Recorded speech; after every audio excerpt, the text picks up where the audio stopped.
Hi guys, I am here with daily use English speaking practice sentences. These sentences are: He is truly great orator. Indians are peace loving people. This is the most important job. I will be at home tomorrow. Why are you worried? Which day is it today? Are both of you ready? They come here every day. The stars twinkle in the sky. She admits her mistake. Dear friends, these are very easy and interesting sentences. We use these kind of sentences in our conversation. तो यदि आप भी इसी प्रकार sentences के through English पढ़ना, लिखना, बोलना सीखना चाहते हैं तो प्लीज़ सब्सक्राइब कीजिए पंकज इंस्टीट्यूट ऑफ इंग्लिश तथा इसे ज़्यादा से ज़्यादा लाइक और शेयर करिए। Let's start our first sentence. He is truly a great orator. जब कोई व्यक्ति बहुत अच्छी तरीके से किसी बात को एक्सप्लेन करता है, बोलता है, तो उसे वक्ता या ऑरेटर कहा जाता है। और यदि इस प्रकार का कोई व्यक्ति किसी को मिलता है तो हर व्यक्ति जो होता है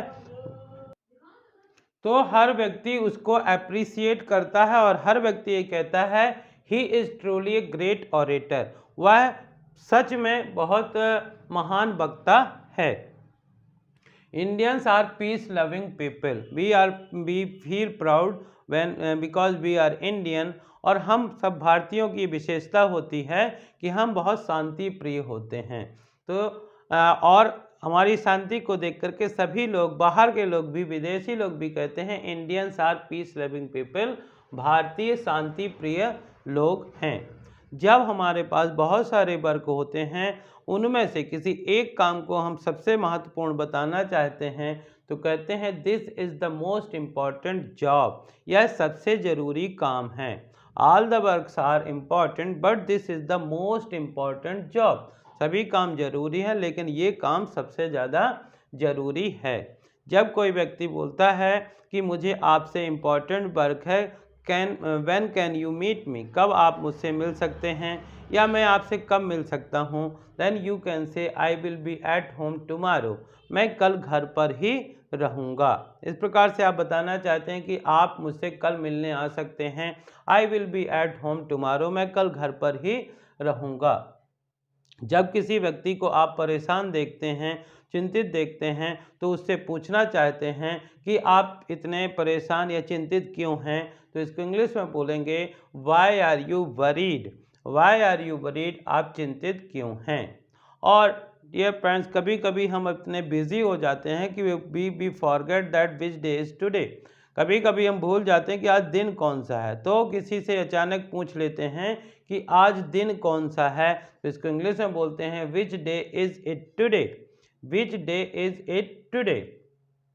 और जब किसी काम में दो लोग पार्टनरशिप से काम करते हैं और किसी नई चीज़ में वो कुछ एग्रीमेंट करना चाहते हैं तो हर व्यक्ति उनसे पहले ही पूछ लेता है are both of you ready, क्या आप दोनों तैयार हैं। कहीं ऐसा तो नहीं कि एक तैयार है एक नहीं है, इसलिए आप पूछ लेते हैं are both of you ready, क्या आप दोनों तैयार हैं।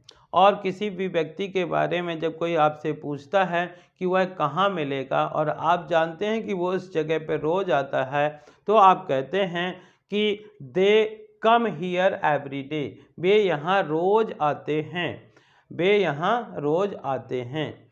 और डियर फ्रेंड्स, जो रात होती है, रात में तारे टिमटिमाते हैं, चमकते हैं, तो उसको हम बताते हुए कहना चाहते हैं the stars twinkle in the sky, आकाश में तारे टिमटिमाते हैं। आकाश में तारे टिमटिमाते हैं।